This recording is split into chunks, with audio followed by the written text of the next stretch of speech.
네, 반갑습니다. 자, 이번 시간에는 우리가 포물선 운동에 대해서 간단한 개념 정리를 하고요. 문제를 하나 풀어볼까 합니다. 지금 이 F11 책을 보시면은 총 포물선 문제가 세 가지 정도의 문제가 있는데, 이 포물선 문제는 첫 번째로 이 시간을 통해서 지금 개념을 조금 숙지를 시키면은 이 문제가 어떤 방식으로 꼬이고 응용이 될 수 있는지도 충분히 이제 그 생각이 되거든요. 그러니까 거기까지 이제 파악을 하시고, 두 번째 또 세 번째 나오는 문제가 어떤 문제들이 또 나오고, 혹시나 자기가 혹시 독학으로 뭐 미리 예습을 하신다고 하시면은 이런 문제를 봤을 때 이런 식으로 응용이 될 거라고 내가 생각했던 게 맞았구나, 그럼 이렇게 풀면 되겠구나 라고 이제 자신감을 갖고 풀면은 뭐 절대 틀릴 일 없는 그런 그런 문제가 될 것 같아요. 이 포물선이 우리가 그 고등학교 때 그 물리 2를 혹시 수능을 보실 때 물리 2를 선택하셨다면은 가장 먼저 이제 나왔던 그 파트인데요.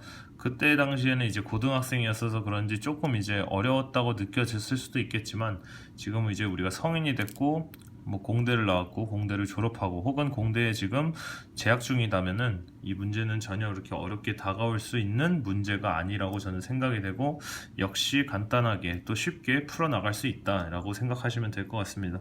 자, 우리가 이 포물선 운동을 제가 이제 문제 설명을 드릴 건데, 이 문제를 설명드리기 앞서서 문제를 먼저 설명드리고, 그 다음에 제가 여기다 써놓은 등속 운동, 등가속 운동하고 거기에 해당하는 이제 공식들을 저렇게 나열을 해놨는데 어떤 의미를 갖고 있는지 한번 이렇게 제가 설명을 드려보도록 할게요.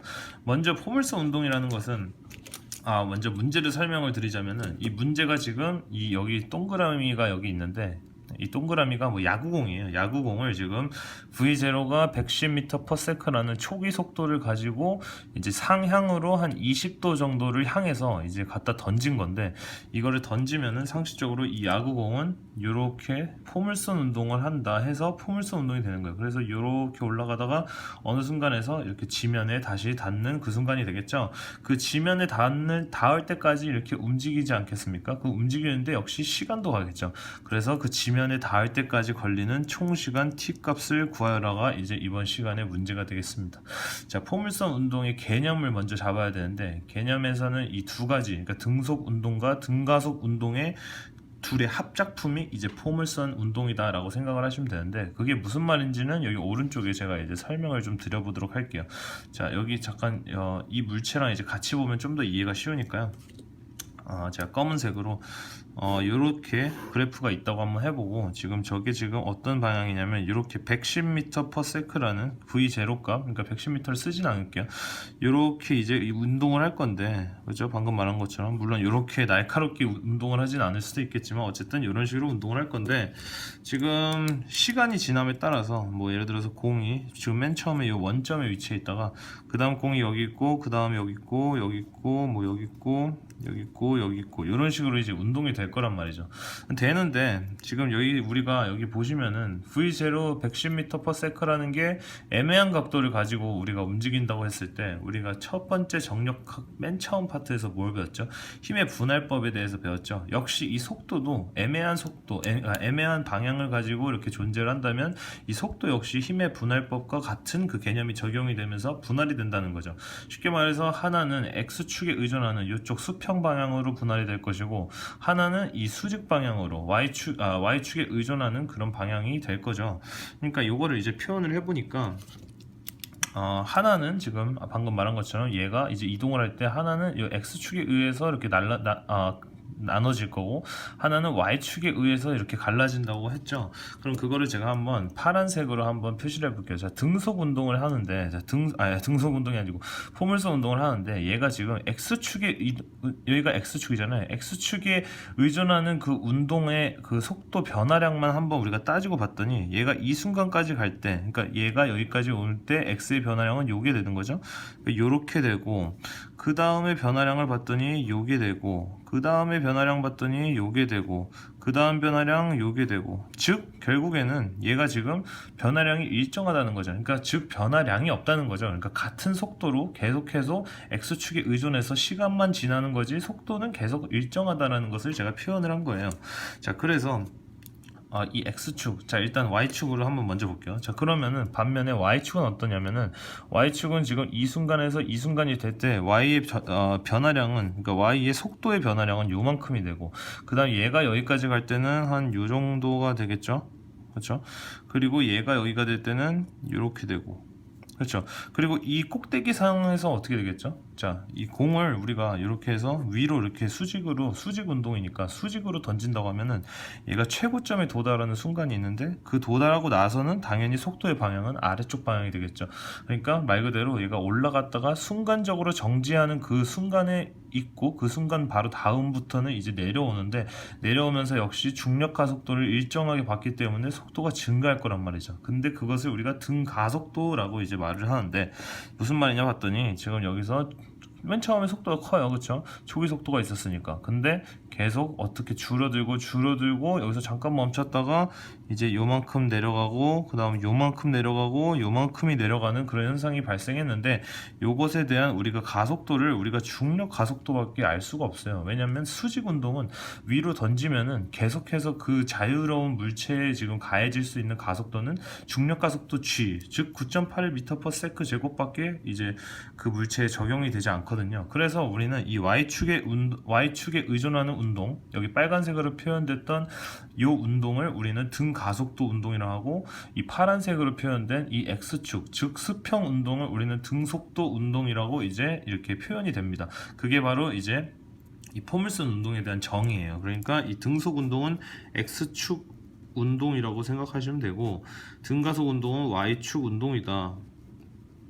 그러니까 즉 뭐 여기 등속 운동은 수평 운동이 되고, 뭐 같은 말이죠. 등 가속 운동은 수직 운동이다 하는데, 제가 이 두 가지의 식을 이제 썼단 말이에요. 그러니까 등속 운동일 때는 우리는 S는 VT라는 그 방정식이 있었고, 등 가속도 운동일 때는 요거를 이제 미분하면은 얘가 V가 되고 얘가 이제 A가 되는데, 이 V, 그러니까 어쨌든 이렇게 이제 되는 거를 이제 전 시간에 배웠을 거예요, 그렇죠? 얘가 그러니까 결국 변화량이니까 V가 되는데, V 역시 변화량이니까 V-V0는 AT인데, 이것도 뭐 T-T0다 한데 T0는 0이니까 뭐 이런 식으로 이제 도출이 된다. 요거를 전 시간에 다 배웠었죠. 그리고 나서 요거에 의해서 요런 두 가지 이제 또 다른 등가속도 운동 방정식이 나왔는데, 제가 맨 처음에 말했던 것처럼 이 포물선 운동이라는 것은 지금 이 등속 운동과 등가속 운동의 짬뽕, 즉 컨비네이션, 그러니까 즉 이 두 가지 운동이 합쳐져 있는 그런 모션이란 말이에요. 그래서 이 모션에서 우리가 지금 여기서 구하고자 했던 게 t 값인데, t 값이 뭐냐고 제가 뭐 다시 한번 문제를 또 읽어드리면, t 값은 얘가 지금 여기서 출발해서 이 끝 지점에 도달하기까지 걸리는 시간이에요. 이거에 대한 걸리는 거리도 아니고, 뭐 걸리는 뭐 도의 뭐 변화량, 이것도 아니고, 그러니까 즉 시간이 얼마나 걸리냐, 총 시간이 얼마나 걸리냐를 가지고 이제 따지고 봤을 때, 우리가 이 두 가지 컨비네이션을 가지고 어떤 방정식을 대입을 해서 문제에 접근을 해야 될지를 우리가 파악하는 것이 중요합니다. 자, 그래서 무슨 말 하고 싶냐면, 우리가 한번 다 일일이 노가다성으로 한번 해보자 이거예요. 자, 등속 운동이라는 거 X축 운동이라고 했는데, 저거 왜 썼는지 잘 모르겠지만 한번 문제를 따라가 보자 이거예요. 자, S는 VT라고 했어요. 자, S는 VT면은 지금 우리가 T 값을 알고 싶으니까 T 값이 모르는데 여기 지금 들어가 있죠. 그리고 우리는 V 값, 자 이것은 V일까요? V0일까요? 자, 등속 운동이라 했으니까 우리가 등속 운동은 X축 운동이니까 이 X축에 운동하는 지금 V 값을 우리가 나타내 줘야겠죠. 자, X축에 그러면 한 김에 우리 Y축 운동에 대한, 그러니까 수직 방향의 V 값도 우리가 나타내 주도록 하죠. 자, 지금 V0가 110m/s니까 요게 20도잖아요. 요게 20도면은 우리가 뭐 힘의 분할법에 의해서 너무 많이 배웠으니까 이렇게 나눠질 거죠. 그렇죠? 그럼 얘는 지금 V0에다가 코사인 20도가 될 것이고, 계산까지 뭐 빠르게 끝낼게요. 자, 그러면 V0는 110도고 곱하기 코사인 20도를 하니까 103.37m/s가 되고, 이번에는 저 수직에 의한 그 속도는 110에다가 사인 20도를 곱하는 거죠. 그러니까 37.622m/s다. 저는 뭐 저번에도 말씀드렸지만 이렇게 조금 소수점을 그래도 적어도 두 자리 이상은 씁니다. 근사값이라는 게 존재하기 때문에. 물론 이게 뭐 정답은 아니지만 어쨌든 이렇게 해서 지금 수직 운동, 즉 y축에 의한 운동은 이런 초기 속도를 가지고 움직일 것이고 x축에 의한 그 등속 운동, 즉 이 103.37m/s로 계속 일정하게 끝까지 간다는 거죠.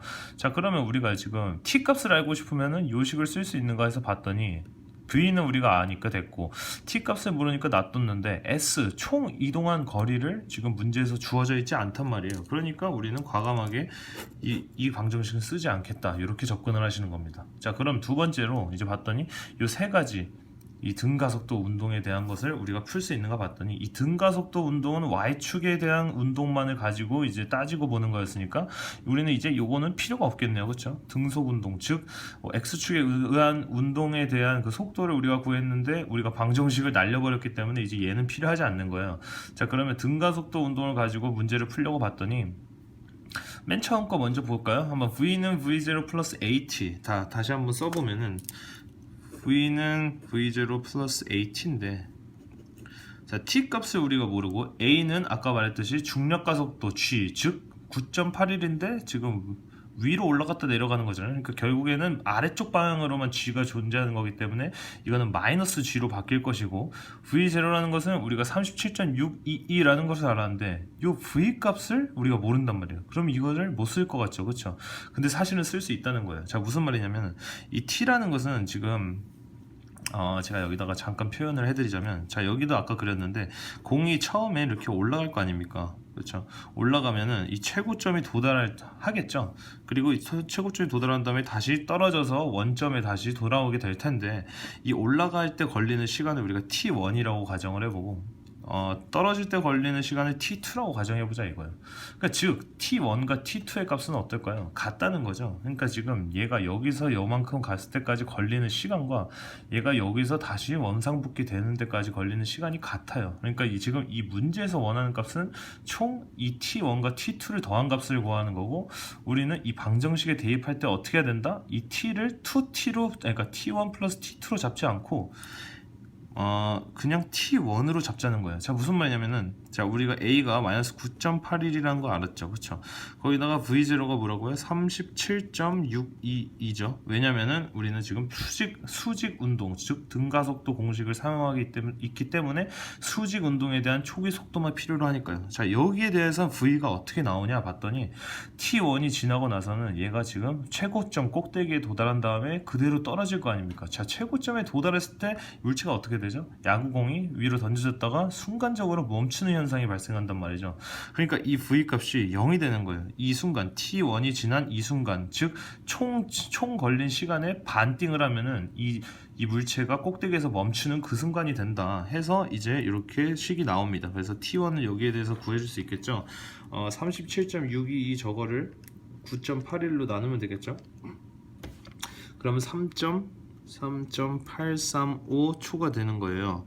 자, 3.835초가 됐는데 우리는 뭘 구해야 된다고요? 우리는 총 시간, 그러니까 즉 얘가 올라갔다가 다시 떨어지는 시간을 구하라고 했죠. 그러니까 올라가는데 3.835가 들었으니까 여기 지금 그림에 의하면은 우리가 지금 원하는 t라는 것은 t1에다가 더하기 t2인데 둘 다 같은 값이니까 우리가 여기다 구한 값에다가 곱하기 2만 때려주면은 7.7초가 된다.